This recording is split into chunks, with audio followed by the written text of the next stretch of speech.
But what's even more surprising is the significance of the smaller of the two islands in the loch. What's the name of the wee island?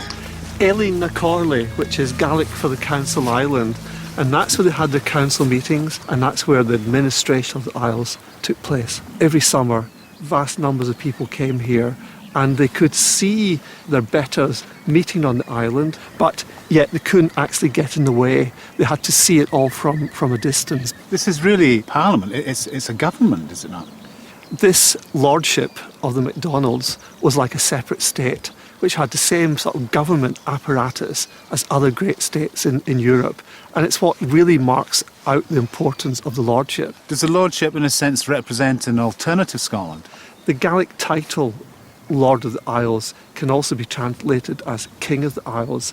They saw themselves as a Celtic society, and more importantly, I think that they were challenging the Stuarts as being potential kings for the whole of Scotland.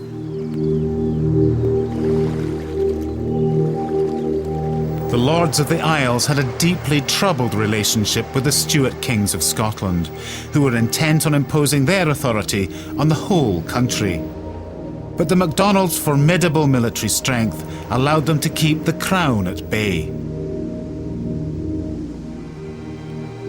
Being a thorn in the side of the Scottish kings was almost second nature to the Lords of the Isles, who saw themselves as independent in their own right and did everything in their power to stay that way.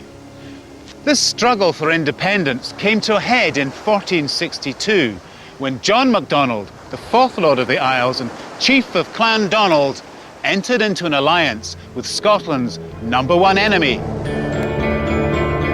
England was at war with Scotland. John MacDonald made a secret pact to support the English against the Scots. This reckless alliance would trigger a bitter family feud. It was here, at Bloody Bay, just off the coast of Mull, that John MacDonald clashed with his son and heir, Angus Ogg. Historian Donald William Stewart has researched how their struggle ultimately led to the demise of Clan Donald's lordship of the Isles. Wonderful view. Ardnamurchan all the way along here. We've got Highland, the sacred mountain over there, and down here we've got Bloody Bay. 500 years ago, this seemingly peaceful stretch of water would have been a scene of total carnage, as father and son fought each other for the very soul of Clan Donald. Donald William, what on earth were the Lords of the Isles doing in supporting the ancient enemy England? Well, it's one of these things in history which seemed a very good idea at the time, but, looking back on it, maybe it wasn't such a good idea after all. Both sides had very good reasons for making a treaty at the time. The King of England, while he was planning an invasion, he needed help in the north of Scotland. Who better to give him help in the north of Scotland than the Lord of the Isles? But surely John, Lord of the Isles, was a traitor at this time. Really, you could say what the Lord of the Isles was doing was merely trying to protect his own state, if you like, or a state within a state, against a very aggressive and perhaps rather brutal bunch of gangsters down in Edinburgh that were trying to take it away from him. Did John, Lord of the Isles, pay any penalty for this treachery? Yeah, well, the King of Scotland, James III, and the King of England, Edward IV, they had a sort of love-in the early 1470s.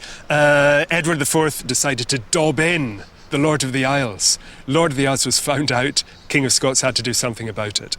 He was stripped of his titles and very much put under the thumb of the King of Scotland. And also, henceforth, the title, the Lord of the Isles, was now in the power of the King of Scots to grant and not in the power of the islanders themselves. That was a big change. He fell out with an awful lot of people in the lordship, most notably his own son, Angus Ogg MacDonald. Angus drove him out of the house and, oral tradition tells us, made his father sleep under an old rotten boat on the seashore. Things had got that bad. Where does Angus fit into this picture? Is he trying to take over the role of Lord of the Isles? Yes, it was getting to the point where he was seeing his inheritance just being taken away from him piece by piece. So Clan Donald is deeply divided at this point, with father and son at each other's throats. Yeah, the tensions grow, and this is where it all explodes. The Battle of Bloody Bay. One of the greatest sea battles that Scotland has ever seen.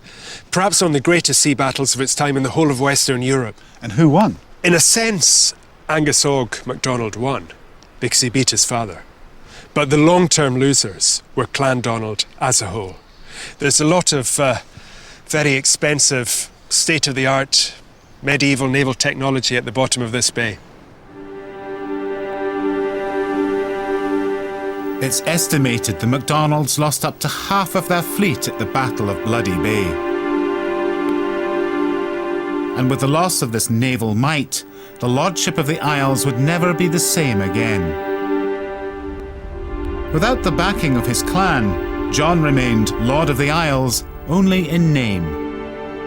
Angus Og continued his campaign to reclaim his inheritance for another 10 years, but in 1490 he was mysteriously murdered in his sleep. His body was brought to Iona, the spiritual and intellectual centre of the Lordship of the Isles. It's here that the mighty chiefs of Clandonald are buried, and, many believe, the great Somerled himself. In ancient times, funeral processions carried the dead along this road, which is still called the Way of the Dead, up here to the burial ground of Relig Oren.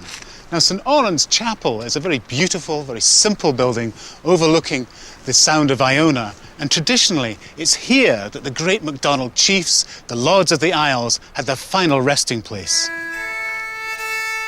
But John MacDonald never made this journey.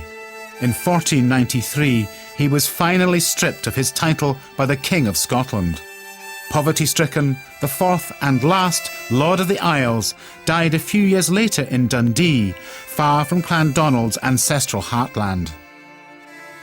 These are some of the grave slabs of the Lords of the Isles. And here's a great sword, and up here, a traditional symbol of their sea power, a Highland galley. But of course, John MacDonald, the very last Lord of the Isles, never made it here to lie amongst the bones of his ancestors. And somehow this exile and death, if you like, symbolises for me not just the end of a great dynasty, but the end of the possibility or dream of a Gaelic-centred, Gaelic-speaking Scotland. But the story of Clandonald didn't end here. Somerled's ancestors still gather from all over the world to celebrate their ties of kinship here on the Isle of Skye. I've always wanted to come back here since I was a wee chap, even though I live on the other side of the world. This is our ancestral home, and when we come here to the Isle of Skye, why we feel that we've come home. These men are the current chiefs of Clandonald. Recent genetic research suggests that 1 in 4 MacDonalds can trace their origins back to Somerled. I am actually a direct descendant from Somerled, King of the Isles. How are you sure that you are related to him? Well, I know that I'm related to Somerled through, I had agreed to have a DNA test and was quite relieved to know that I'm related to Somerled. Only one man, Genghis Khan, has more living descendants. The MacDonalds are no longer a great power, but they remain perhaps the most famous and certainly the largest of all the Highland clans. Do you know how many MacDonalds there are worldwide? Millions, 3 million. 15 million. It is by far the largest clan. We're everywhere. And 800 years after he conquered the West, perhaps this is the most lasting legacy of the King of the Isles.